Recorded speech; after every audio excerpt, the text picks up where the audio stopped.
ગોપીઓ ઉદ્ધવજીને લઈ એક કદમનું વૃક્ષ હતું, ત્યાં આગળ રાધા મહારાણીજી બિરાજમાન હતા.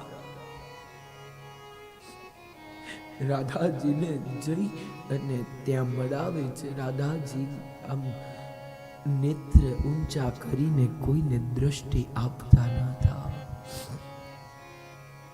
દ્રષ્ટિ ન આપતા જોઈ ઉદ્ધવજીએ પૂછ્યું, ગોપીઓ આ કોણ છે? ગોપી કહે છે, ઓધા આ છે ને રાધા છે. આહા, ઉદ્ધવજી જ્યાં રાધાનું નામ પડ્યું ને ત્યાં તો કહે છે, આહા, ભગવાન તો જેનું શ્વાસોશ્વાસની અંદર સ્મરણ કેવલ ને કેવલ એક જ ઉચ્ચારણ છે, જેમના મુખમાં કાંઈ પણ કોઈ પણ સમય હોય ને તો કેવળ ને કેવળ રાધાનું સ્મરણ છે, બીજું કોઈ સ્મરણ નથી. ઓધા એટલું નહીં, ઉદ્ધવજી રાધાજીને જોઈ ઉદ્ધવજી દંડવત